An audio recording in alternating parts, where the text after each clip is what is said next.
Praise the lord ಪ್ರಿಯರೇ, ದೇವರ ಅತಿ ಪರಿಶುದ್ಧವಾದ ನಾಮಕ್ಕೆ ಸ್ತೋತ್ರವಾಗಲಿ. ಯೇಸು ಕ್ರಿಸ್ತನ ಅಭಿಷೇಕವುಳ್ಳ ನಾಮದಲ್ಲಿ ಪವಿತ್ರಾತ್ಮದ ಸಹಾಯದಿಂದ ಇವತ್ತಿನ ಸತ್ಯವೇದದ ಸತ್ಯವಚನ ಭಾಗದಡಿಯಲ್ಲಿ ಇವತ್ತು ಕೊಡುವಂತ ಒಂದು ವಚನ ಏನೆಂದರೆ, ಯೋಹಾನನು ಬರೆದ ಮೊದಲನೇ ಪತ್ರಿಕೆ 1ನೇ ಅಧ್ಯಾಯ 6ನೇ ವಾಕ್ಯವನ್ನ ನಾವು ಗಮನಿಸುವ ಪ್ರಿಯರೇ. ಇದರಲ್ಲಿ ಏನು ಬರೆದಂತ ಪ್ರಿಯರೇ, 6 ಮತ್ತು 7 ನಾವು ನೋಡಿಕೊಳ್ಳುವ. ನಾವು ದೇವರ ಸಂಗಡ ಅನ್ಯೋನ್ಯತೆ ಉಳ್ಳವರಾಗಿದ್ದೇವೆಂದು ಹೇಳಿ ಕತ್ತಲೆಯಲ್ಲಿ ನಡೆದರೆ ಸುಳ್ಳಾಡುವವರಾಗಿದ್ದೇವೆ.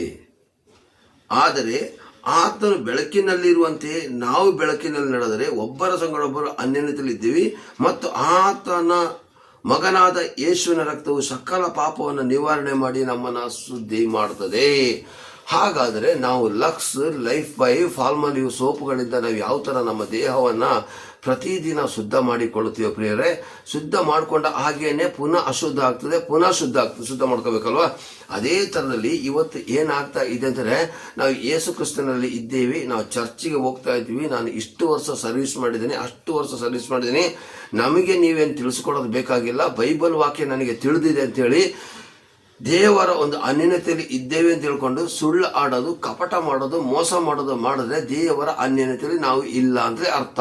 ದೇವರ ಅನ್ಯೋನ್ಯತೆಯಲ್ಲಿ ನಾವು ಇಲ್ಲ ಅಂತ ಅರ್ಥ. ಇಲ್ಲಿ ನೋಡಿ ಬರ್ತಿದೆ ಪ್ರಿಯರೇ, ದೇವರ ಸಂಗಡ ಅನ್ಯೋನ್ಯತೆ ಉಳ್ಳವರಾಗಿದ್ದೇವೆ ಅಂತ ಹೇಳಿ ಕತ್ತಲೆಯಲ್ಲಿ ನಡೆದರೆ ಸುಳ್ಳಾರವರಾಗಿದ್ದೇವೆ. ಹಾಗಾದ್ರೆ ಕತ್ತಲೆ ಕಾರ್ಯಗಳ ಬಗ್ಗೆ ವಿವರಿಸೋದು ಬೇಕಾಗಿಲ್ಲ. ಬೈಬಲ್ ಓದಿರೋರಿಗೆ ಕತ್ತಲೆ ಕಾರ್ಯಗಳು ಏನಂತ ಚೆನ್ನಾಗಿ ಗೊತ್ತು. ಮೋಸ, ಸುಳ್ಳು, ತಟವಟ, ವಂಚನೆ. ನಾವೇನ್ ಮಾಡ್ತೀವಿ ಗೊತ್ತಾ, ಬೀಡಿ ಸೇದೋದು, ಸಿಗರೇಟ್ ಸೇದೋದು, ಪಾನ್ ಪರಾಗ ಡ್ರಿಂಕ್ಸ್ ಮಾಡಿದವ್ರದ್ದು ಮಾತ್ರ ಕತ್ತಲೆಯಲ್ಲಿ ಇದ್ದಾರೆ ತಗೊಳ್ತೀವಿ. ಇಲ್ಲ, ಅವರು ಕತ್ತಲೆಯಲ್ಲಿ ಇದ್ದಾರೆ ನಿಜಾರ. ಆದ್ರೆ ಅದಕ್ಕಿಂತಲೂ ದೊಡ್ಡ ಕತ್ತಲೆಯಲ್ಲಿ ನಾವಿದ್ದೇವೆ ಅಂತ ಹೇಳೋದು ನಾವು ಬಹಳ ಎಚ್ಚರದಲ್ಲಿ ನೋಡ್ಕೋಬೇಕಾಗಿದೆ ಪ್ರಿಯರೇ. ನಮ್ಮಲ್ಲಿ ಮೋಸ, ತಟವಟ, ವಂಚನೆ, ಒಬ್ಬ ಸೇವಕರ ಕಂಡ್ರೆ ಇನ್ನೊಬ್ಬ ಸೇವಕರಿಗೆ ಆಗೋದಿಲ್ಲ, ಒಬ್ಬನ ಪಾಸ್ಟ್ ಹೊಗಳ್ಬಿಟ್ರೆ ಇನ್ನೊಬ್ಬರಿಗೆ ಆಗೋದಿಲ್ಲ. ಈ ತರ ಮಾಡದೆ ಆದ್ರೆ ನಾವು ತಟವಟ ಮೋಸದಲ್ಲಿ ಇದ್ದೀವಿ ಅಂತಲೇ ಅರ್ಥ ಪ್ರಿಯರೇ.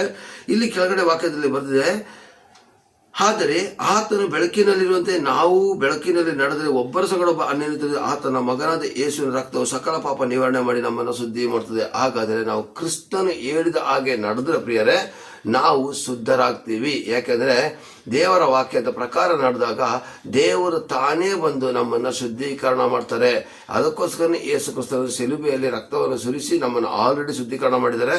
ಅದಕ್ಕೋಸ್ಕರ ಪ್ರತಿದಿನ ಯೇಸು ರಕ್ತಕ್ಕೆ ಜಯ, ನನ್ನನ್ನು ಶುದ್ಧೀಕರಣ ಮಾಡಪ್ಪ, ನಾನು ನಿನ್ನ ಅನ್ಯೋನ್ಯತೆಯಲ್ಲಿ ಇದ್ದೀವಿ ಅಂತ ಹೇಳ್ಕೊಂಡು ನನ್ನಲ್ಲಿ ತಪ್ಪುಗಳು ಬರಬಾರ್ದು ಸ್ವಾಮಿ, ನಿನ್ನ ಅನ್ಯೋನ್ಯತೆಯಲ್ಲಿ ಇದ್ದೇನೆ ಅದನ್ನು ಎಲ್ಲರ ಜೊತೆ ಹೇಳ್ಕೊಳ್ತಾ ಇದ್ದೀನಿ ಸ್ವಾಮಿ. ಆದರೆ ನನ್ನಿಂದ ತಪ್ಪುಗಳು, ವಂಚನೆಗಳು, ಮೋಸಗಳು ಆಗ್ತಾ ಇದೆ ಸ್ವಾಮಿ.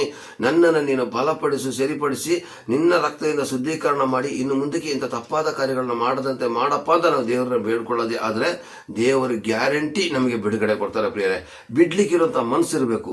ಕತ್ತಲೆ ಕಾರ್ಯಗಳನ್ನ ನಡೆಯೋದಿಲ್ಲ ಅಂತ ಹೇಳೋದು ತೀರ್ಮಾನ ಮಾಡೋ ಮನಸ್ಸು ನಮಗಿದ್ರೆ ದೇವರು ಗ್ಯಾರಂಟಿ ಆಶೀರ್ವಾದ ಮಾಡೇ ಮಾಡ್ತಾರೆ. ದೇವರ ಕೃಪೆ, ದೇವರ ಆಶೀರ್ವಾದ ಸದಾ ನಿಮ್ಮ ಮೇಲೆ ಇರಲಿ ಪ್ರಿಯರೇ. ಆಮೇನ್, ಆಮೇನ್, ಆಮೇನ್. ಕತ್ತಲೆ ಕಾರ್ಯಗಳು ಬೇಡ, ದೇವರ ಬೆಳಕಿನಲ್ಲಿ ನಡೆದು ದೇವರ ರಾಜ್ಯವನ್ನು ಮಹಿಂಪಡಿಸುವ. ಆಮೇನ್. Praise the lord.